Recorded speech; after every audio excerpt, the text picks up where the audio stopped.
அடுத்த முறை வெண்டைக்காய் பொரியல் செய்கிறப்ப கொஞ்சம் வித்தியாசமாக ரொம்ப டேஸ்டியாக இதே போல் செஞ்சு பாருங்கள்.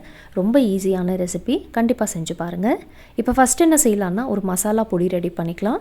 அதுக்காக ஒரு மிக்ஸி ஜாரில் 3 டேபிள் ஸ்பூன் அளவுக்கு வறுத்த வேர்க்கடலை சேர்த்துக்கோங்க.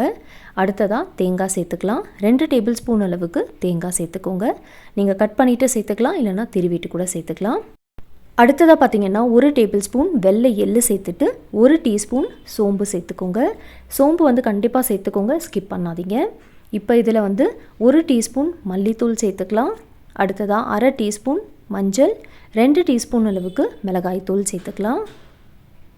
அடுத்ததாக உப்பு சேர்த்துக்கோங்க. 1 டீஸ்பூன் அளவுக்கு உப்பு சேர்த்துட்டு ஒரு 1/2 டீஸ்பூன் சுகரும் சேர்த்துட்டு இதை வந்து நம்ம அரைச்சிக்கலாம். பாருங்கள், அரைச்சாச்சு. இந்த மசாலா வந்து இப்போ ரெடியாக இருக்குது. இந்த மசாலாவை வந்து நீங்கள் மேஜிக் மசாலான்னு கூட சொல்லலாம். அடுத்ததாக வந்து வெண்டைக்காய் எடுத்துக்கோங்க. வெண்டைக்காய் பார்த்திங்கன்னா 400 கிராம் அளவுக்கு வெண்டைக்காய் எடுத்திருக்கேன். இந்த வெண்டைக்காவை வந்து நல்லா வாஷ் பண்ணிவிட்டு நல்ல ஒரு ட்ரை துணி வச்சு நல்லா துடைச்சிக்கோங்க. அதுக்கப்புறம் இதே போல் கட் பண்ணிக்கலாம். பாருங்கள், எல்லா வெண்டைக்காவும் வந்து இதே போல் கட் பண்ணிவிட்டு ரெடியாக எடுத்து வச்சுக்கலாம். அடுத்ததாக ஒரு பேன் எடுத்துக்கலாம். பேனில் 2 டேபிள் ஸ்பூன் எண்ணெய் சேர்த்துட்டு எண்ணெய் சூடான பிறகு 1 டீஸ்பூன் ஜீரகம் சேர்த்துக்கோங்க. கொஞ்சமாக கருவேப்பிலையும் சேர்த்துக்கலாம். அடுத்ததாக வெங்காயம் சேர்த்துக்கலாம். 2 மீடியம் சைஸ் அளவுக்கு வெங்காயமை ஸ்லைஸ் பண்ணிவிட்டு சேர்த்துருக்கேன். இப்போ இதில் ஒரு 1/4 டீஸ்பூன் பெருங்காயத்தூள் சேர்த்துட்டு கொஞ்சமாக உப்பு சேர்த்துக்கோங்க. ஒரு 1/4 டீஸ்பூன் அளவுக்கு உப்பு சேர்த்துருக்கேன்.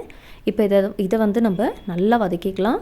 வெங்காயம் பார்த்திங்கன்னா ஓரளவுக்கு கோல்டன் ப்ரௌன் கலர் வரணும். பாருங்கள், இந்த அளவுக்கு வெங்காயமை வதக்கின பிறகு நம்ம கட் பண்ணி வச்சுருந்த வெண்டைக்காவை சேர்த்துக்கலாம்.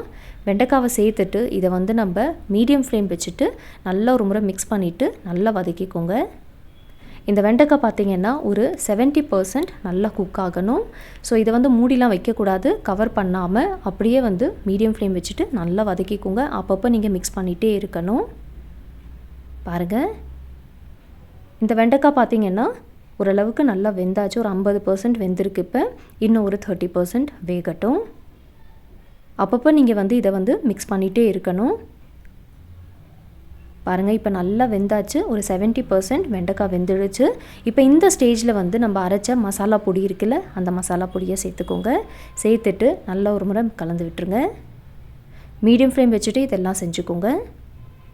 இந்த மசாலாவை சேர்த்துட்டு நல்லா ஒரு முறை மிக்ஸ் பண்ணிவிட்டு இதை வந்து ஒரு 4 to 5 மினிட்ஸ்க்கு நம்ம நல்லா ரோஸ்ட் பண்ணிக்கலாம். மீடியம் ஃப்ளேம் வச்சுட்டு நல்லா ரோஸ்ட் பண்ணிக்கோங்க. அப்பப்போ மிக்ஸ் பண்ணிகிட்டே இருக்கணும். நீங்கள் ஒரு முறை வெண்டைக்காய் பொரியல் இதே போல் செஞ்சு பாருங்கள். அதுக்கப்புறம் எப்பவுமே இதே போல் தான் செய்வீங்க. அந்தளவுக்கு ரொம்ப டேஸ்டியாக இருக்கும். பாருங்கள், நல்லா ரோஸ்ட் ஆகிடுச்சு, நல்லா ட்ரை ஆகிடுச்சு. இந்த ஸ்டேஜில் வந்து நம்ம ஃப்ளேம் ஆஃப் பண்ணிடலாம். ஃப்ளேம் ஆஃப் பண்ணிவிட்டு வாங்க சர்வ் பண்ணிடலாம். இந்த வெண்டைக்காய் பொரியல் வந்து நீங்கள் அப்படியே சாப்பிட்டாவே ரொம்ப நல்லாயிருக்கும். நீங்கள் எல்லா வெரைட்டி ரைஸ்க்குமே சைட் டிஷ்ஷாக வச்சு சாப்பிடலாம். சாம்பார் சாதத்துக்கும் ரொம்ப நல்லாயிருக்கும். கண்டிப்பாக செஞ்சு பார்த்துட்டு உங்கள் ஃபீட்பேக் எனக்கு ஷேர் பண்ணுங்கள்.